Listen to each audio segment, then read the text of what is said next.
তুমি বালুরঘাট কি যাবে? ও বলছে যাবে না। তাহলে তুমি কিন্তু বললো না আমার শরীর খারাপ করছে, শরীর খারাপ করছে। সেটাই তো, তোমার 50 টাকা খরচ করে যাওয়ার দেখলাম, এখানে তো 1000 টাকা। তার মধ্যে তো মা টাকা উঠায়নি। টাকা কোথায় পাবে মা? যাওয়া আসার খরচা নাই। আবার মিষ্টিও তো নিয়ে আসলে না আমাদের বাড়ি। টাকা আনিস। হ্যাঁ, মিষ্টিও তো নিয়ে আসলে না। গৌরাঙ্গ তোমাকে ডাকছে টাকা তুমি আবার বলছো গৌরাঙ্গ কোচ আবার টাকা কি মাগে বাবা তুমি টাকা পাচ্ছ, মিষ্টি নিয়ে আসবে।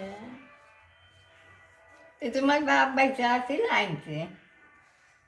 আর তুমি মানুষের মারাও তো নিয়ে আসে বেটির বাড়ি আসার সময়।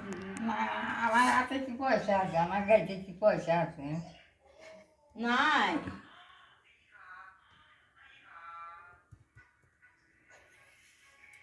তাহলে দিদি একাই যায়, তাহলে তুমি থাকো, বেকার যায় লাভ। ও একাই তো যাবে। দেখি যাবো 2 দিনের জন্য। দুদিনের জন্য গেলে আবার দিদি আবার টাইনে টুনে আবার নিয়ে আসবে তোমার। ওই বৃষ্টি শুনে নামে হাত ধরে আইনার পারে ধীরে ধীরে ধীরে ধীরে বিশ্বনাথ অত দূর বিশ্বনাথ দাঁড়ায় আবার ওই ব্রিজ পার হওয়া লাগে না। ও বিছানা গেছিল, হ্যাঁ আনতে গেছিল, আনতে গেছিল। যাই মনে হয় ধরে ফেলে। ও আর ব্যাগ ব্যাগ নিয়েছিল ব্যাগ নিয়েছিল। আর তুমি না ব্যাগ নেয়নি, ব্যাগ আমরা বিশ্বনাথ নিয়েছিল। যাবো বাবু গেলে ওসব আমাদের সাথে আসবে না, বাহ, বিয়ের সাথে স্মার্ট। বিয়ের সাথে কি পড়ে?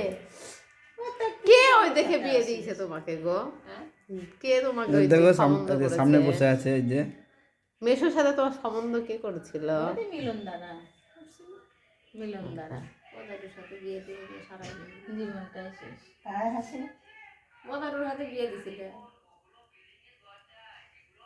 আমরাই দিয়েছি। তো কি মাসি পছন্দ করেছিল? ওই যে মিলন দ্বারা পছন্দ করছিল। মেসো যেমন স্মার্ট, ওনার সাথে ওরকম স্মার্ট মেয়ে লাগতো। মাসির সাথে মনে হয় তাহলে আর ভাত পেত না। সে তো জানি যে লাথি দিয়ে চলে যেত। কারে গোবিন্দ কথা কেটেছে।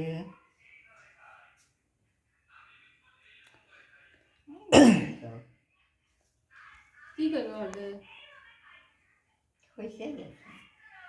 ওই বিশ্বনাথের দিকে তাকা, হ্যাঁ ওইদিকে তাকা বিশ্বনাথের